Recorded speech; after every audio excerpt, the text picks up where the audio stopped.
Well, it's me. I've been wanting to do this video for a while. Not a long while, but at least about 4 or 5 days. And nervous, so bear with me. This is going to be a little lengthy video, emotional video. My name is Jamie. I am going to make this a public video.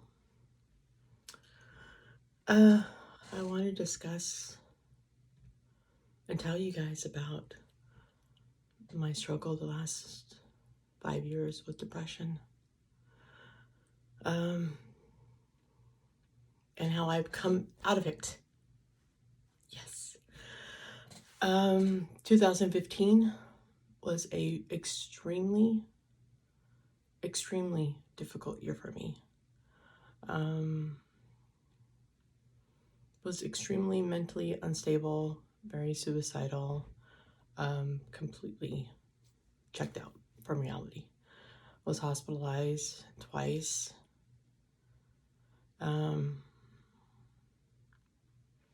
Yeah, it's kind of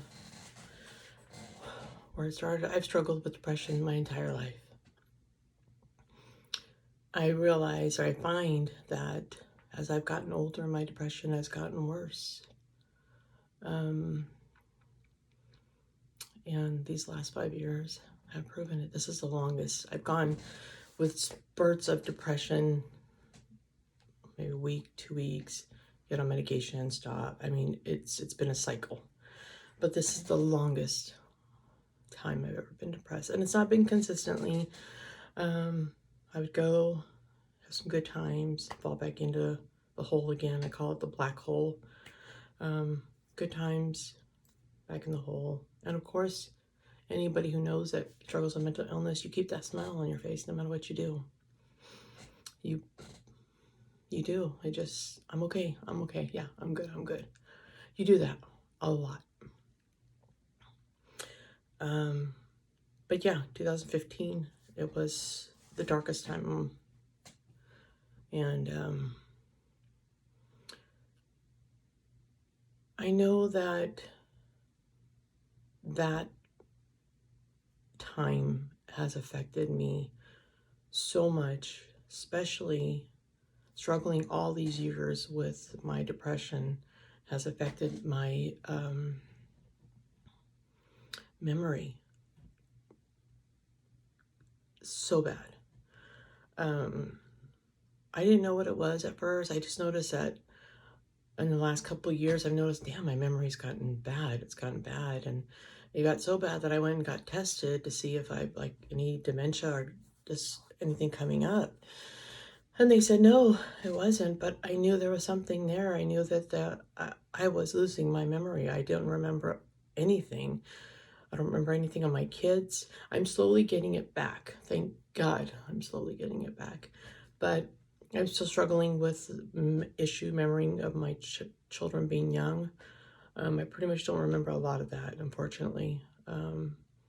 I try to force myself to think of things in the past and like, oh, yes, I remember that. Or somebody. So I constantly test myself. But this time with my memory loss was so bad. I thought, I can't do this. I saw this video. Gosh, I don't mean to cry. I'm going to cry, though. I saw this video of this young man, taking his mom out for lunch. His mom had really bad dementia, and she didn't know who he was. And he asked her, who's my mom? And she goes, I don't know who your mom is. And the pain in his face I felt it. And I thought, there's no way that I can put that kind of pain on my kids. I can't do it.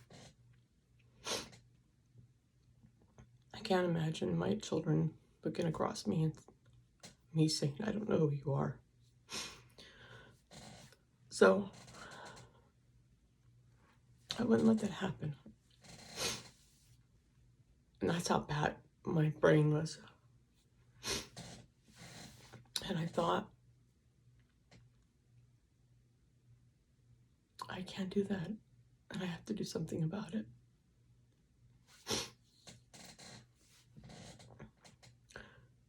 I kept telling myself, keep fighting, keep fighting. Excuse me.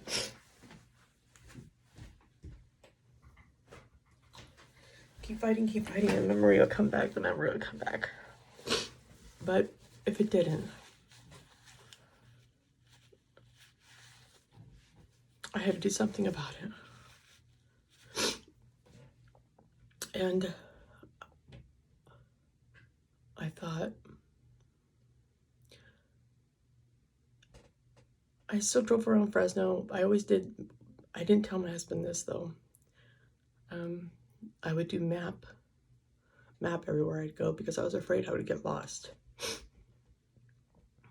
I think that's why I stayed home so much, because I just was really afraid that I would be lost, and I can't go to that place. I couldn't get to that step.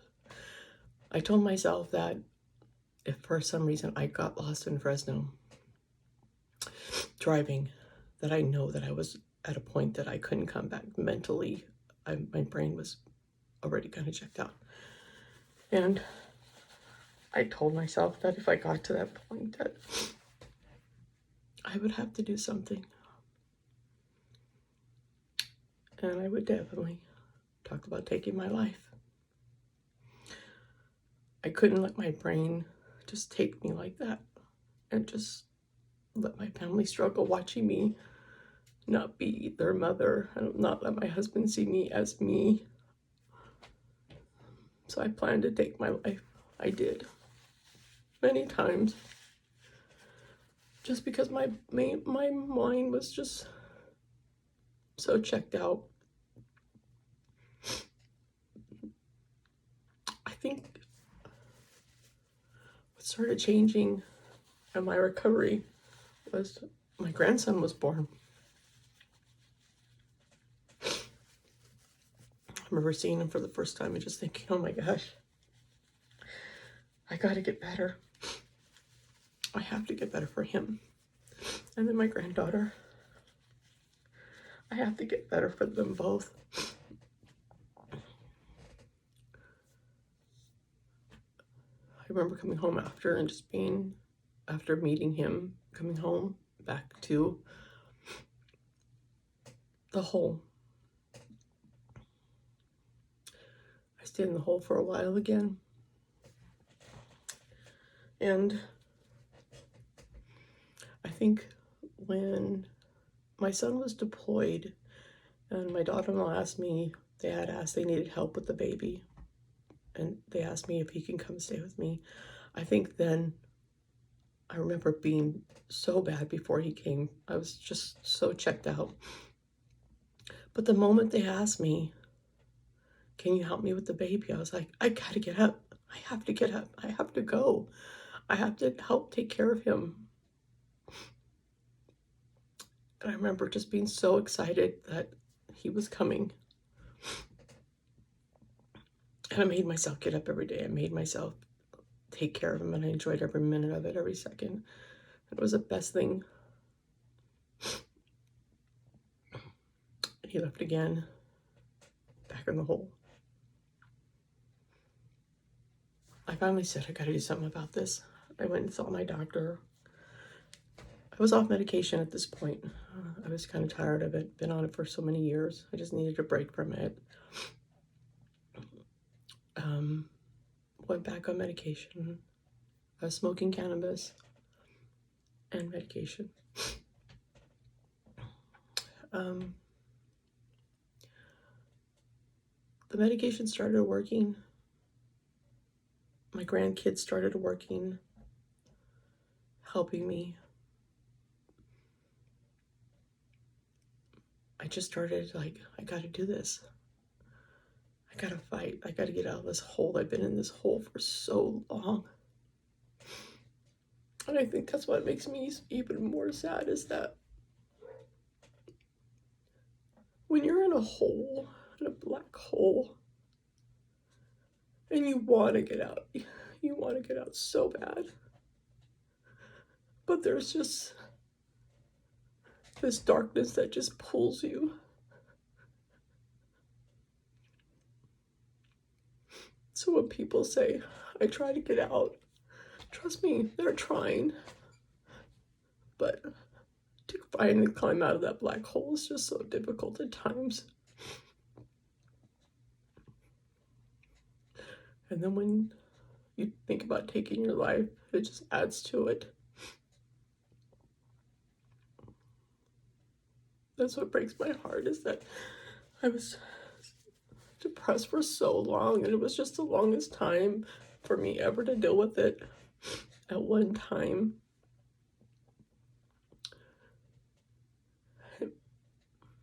It's just too long to be depressed like that. It's just way too long. I started feeling better. Sorry, I don't mean to cry so much. I started feeling better. I was like, I gotta do this. I gotta get up. I gotta do it. I gotta fight. I started walking. That felt good. I started remembering. That felt so good.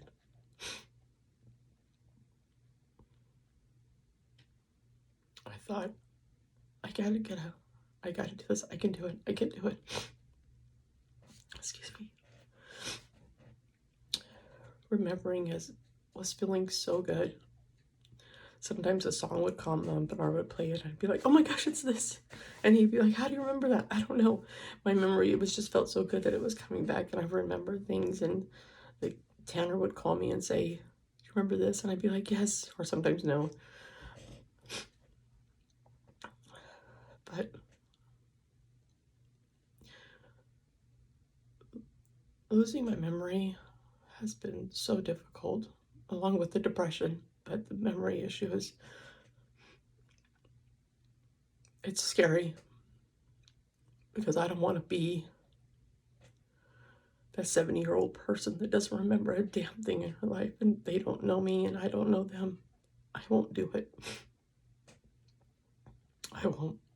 That's not an option in my life. But now I feel like I've come out of the black hole, and it feels so good. I want to get up every day, clean my house. I look forward to spending so much time with my husband in our relationship. I want to spend so much time with my grandkids. I want to live for them. I want to help them. I want to help raise my grandkids and my future grandkids. I just want to live. I don't want to be depressed anymore. But I'm not, and it feels so good. It feels good to get up every day and feel like I could do this. I'm gonna do this today.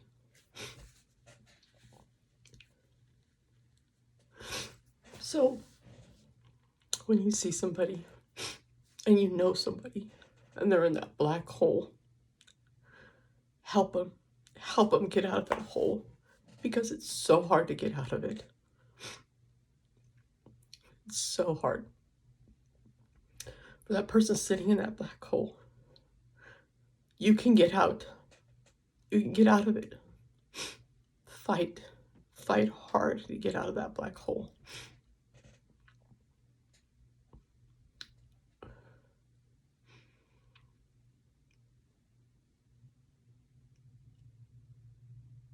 This is just, I do this because it's to help anybody who's dealing with it, has been like me. I know there's a lot of you out there that have been in the same situation. But you can get out one step at a time. One, set your goal for that day and just accomplish that one thing that day. That's all you got to do. Accomplish that one thing. The next day, maybe add something to it. You can do it though. You can fight and you can get out. I know you can. If I did it after so long of this, being in this black hole for so long, I know you can do it.